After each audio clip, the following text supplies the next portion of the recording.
எப்படி பண்ண அமைக்கணும்னா ஃபர்ஸ்ட் வந்து நம்மளுக்கு வந்து 250 அடி நீளம் போடலாம், 200 அடி போடலாம்.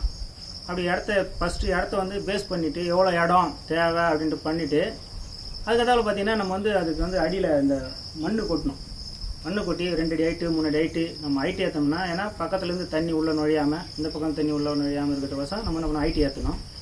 ஹைட்டு ஏற்றிட்டு பிற்பாடு நல்லா மட்டமாக ஆக்கிட்டு அதுக்கப்புறம் இது போல் கம்பங்களாக இருக்கணும். அதாவது இந்த சைடு கம்பம் வந்து 9 அடி ஹைட்டாக இருக்கலாம், 10 அடியாக இருக்கலாம், 8 அடியாக இருக்கலாம். கூரையாக இருந்தால் 8 அடியே போதும். இது சீட் இதுமாரி ஷீட்டாக இருந்தால் 9 அடியாக இருக்கலாம். இதுமாரி சென்டர் கம்பம் வந்து பார்த்திங்கன்னா 16 அடியாக இருக்கலாம், கூரையாக இருந்தால் 15 அடியாக இருக்கலாம், இல்லை 17 அடியாக இருக்கலாம். அப்போ இதுமாரி இறக்கும்போது என்னென்னா என்ன இதுக்கும் அதுக்கும் வித்தியாசம்னா, கூரைக்கு வந்து இந்த நெட்டு வந்து கம்மியான ஹைட்டு வாங்கலாம், 6 அடி ஹைட்டு வேலை வாங்கலாம். இதுக்கு வந்து 7 அடி ஹைட்டு வாங்கணும். அது வந்து என்ன கூரையில் வந்து அமைக்கும் போது என்னென்னா செலவு வந்து 3.5 லட்ச ரூபாய் செலவாகும். இதுபோல் ஷீட்டு ஆங்கிள் போனோன்னு சொன்னால் இது வந்து 6 லட்ச ரூபாய் செலவாகும். குஞ்சு பார்த்திங்கன்னா கோழி குஞ்சு சேலம் பக்கத்தில் ஆத்தூர்லேருந்து வருது. அப்படி இல்லைன்னா சிபிஎஃப் கம்பெனியில் பார்த்தீங்கன்னா மாதனூர்னு ஒரு இடத்துலேருந்து வருது கோழி குஞ்சு. இந்த கோழி குஞ்சு எப்படின்னா அவங்க வந்து இன்குபேட்டரில் வச்சு ஒரே நாள் குஞ்சு ஒரு நாள் பொறிச்சு அதே கொண்டு வந்து நம்மளுக்கு கொடுத்துருவாங்க. ஃபஸ்ட்டு என்னென்னா அந்த கோழி குஞ்சுக்கு அவங்களே வந்து அங்கே ஒரு இன்ஜெக்ஷன் போட்டு கொண்டு வந்து கொடுப்பாங்க. நம்மளை வந்து என்ன பண்ணால் அந்த கோழி குஞ்சு வந்து 3ஆவது நாள் வந்து ஜெண்டான்ற ஒரு இன்ஜெக்ஷன் போடணும். அந்த இன்ஜெக்ஷன் போட்டு ஏன் அந்த ஜெண்டா இன்ஜெக்ஷன் போனோன்னா தலைவீக்கம், சளி அப்படிப்பட்ட ஒரு பிரச்சனை வராது. பராமரிப்பு வந்து முக்கியம். பராமரிப்பு எப்படின்னா ஃபஸ்ட்டு அந்த குஞ்சாக இருக்கும்போது தார்பாய்களை ஃபுல்லாக கவர் பண்ணிவிட்டு மேலே ப்ரீடிங் தார்பாய், சைடு தார்பாய் எல்லாம் க்ளோஸ் பண்ணிவிட்டு அதுக்கப்புறம்னா ஈட்டு போடணும். ஈட்டுனா ஃபுல்லாக கறி போட்டு அனல் போட்டு ஈட் பண்ணணும். இல்லைன்னா இந்த கறி போட்டு போடும் போது இதை வந்து மூடணும். இதை மூடிட்டோம்னா இது வந்து அனல் வந்து இந்த கோழிகளுக்கு பரவும். 1 நாள்லேருந்து 3 நாள் வரைக்கும் இது பண்ணணும். அந்த ஈட்டு வந்து நைட்டு 8 மணிக்கு ஆரம்பித்து காலையில் 5 மணி 6 மணி வரைக்கும் அந்த ஈட்டு அப்படியே இருக்கும். ஏன்னா அந்த ஈட்டு அப்படியே அந்த கோழி வந்து பரவலாக பரவி அது குஞ்சுங்களாம் என்ன பண்ணும், தண்ணி குடிக்கோ போவோ வர எல்லாம். அந்த ஈட்டே குறைஞ்சிச்சின்னா அந்த கோழி ஃபுல்லாக ஒன்றோட ஒன்று சேர்ந்துக்கும்.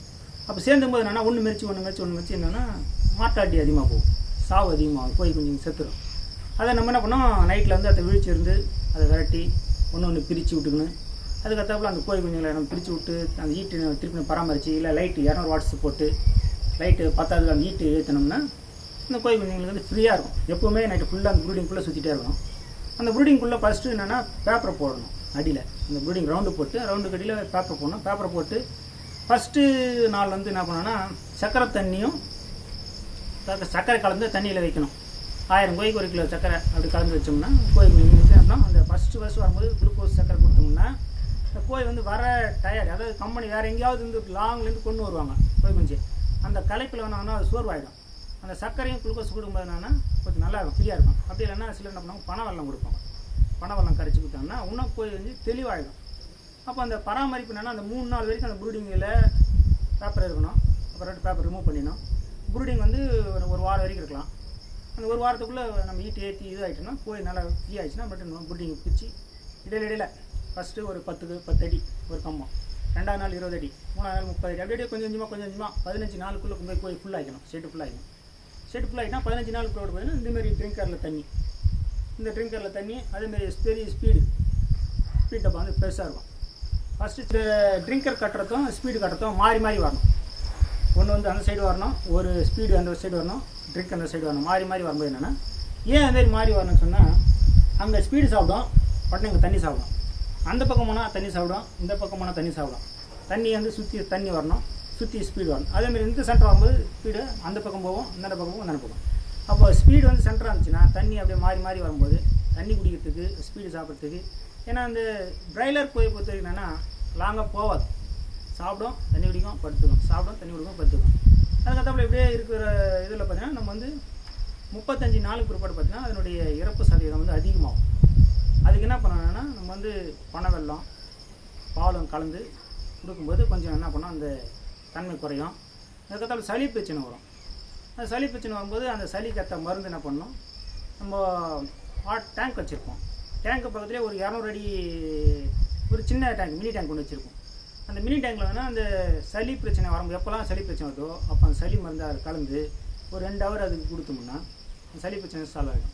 அதாவது என்ன, மழை காலத்தில் வந்து கோழிக்கு வந்து நல்ல ஏற்றமாக காலம். மழை காலத்தில் வந்து நல்லா வளரும், இடம் வரும், எல்லா தன்மையும் அது வந்து கோழிங்களுக்கு நல்லா அமையும்.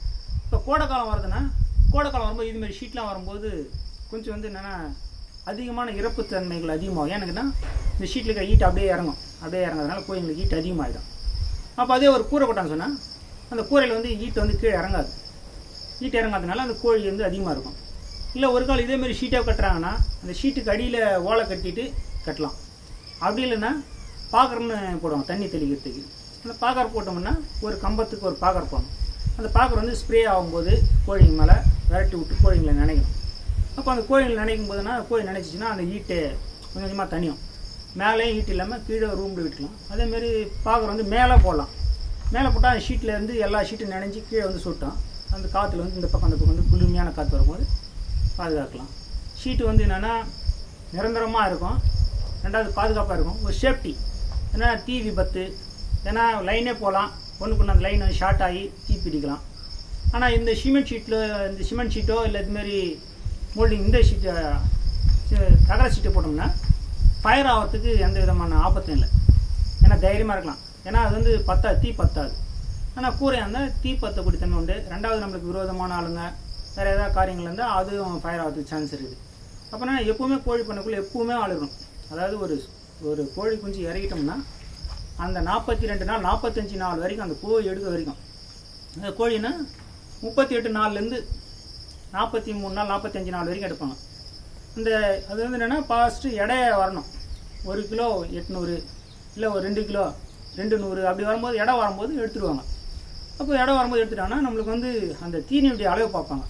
இப்போ 4000 ரூபாய் விட்றாங்க, 240 மூட்டை தீனி துணிச்சுன்னா நம்மளுக்கு 6000 ரூபாய் ரேட்டு கொடுப்பாங்க ஒரு கிலோ மேலே.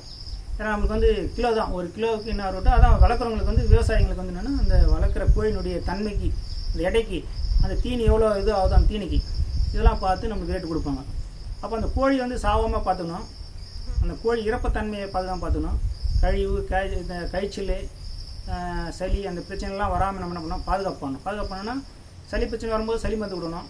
பேதி பிரச்சனை வரும்போது தயிர் வெந்தயம் அப்படின்னா ஓம வாட்ரு அதுபோல் அதுக்கு பண்ணணும் அப்ளை பண்ணோன்னா ட்ரிங்கர் மூலிமா கொடுக்கணும். அது குடிக்கும்போது அந்த பேதி காய்ச்சல் அதெல்லாம் நிற்கும். அப்போ பேதி காய்ச்சல் நிற்கும்போது எடை வந்து குறையும். பேதி ஆச்சுன்னா எடை குறையும். அந்த பேதி இதெல்லாம் கழிப்பு இல்லைன்னா எடை கூடும். அதனால் அந்த கோழிங்க வளர நாளாக அதை பாதுகாப்பு பண்ணினே வரும்போது பார்த்திங்கன்னா 38 நாளுக்கு மேலே அதனுடைய எடை வந்து கூடிடும். ஃபஸ்ட்டு ஆரம்பத்தில் 50 கிராம் வரும், அதுக்கப்புறம் 150 கிராம் வரும், 200 கிராம் வரும். அப்படியே 4 நாள் வந்து எடை கூட்டிகிட்டே வரும். அதை கூட்டிகிட்டு நம்ம பராமரிப்பில் அதிகமாக கவனம் இருக்கும்போது அதனுடைய எடை வந்து கவனமாக இருக்கும். மூணாவது பார்த்திங்கன்னா அந்த 38 நாள்லேருந்து 41 நாளுக்குள்ளே எடுத்துட்டாங்கன்னா விவசாயிகளுக்கு லாபம்.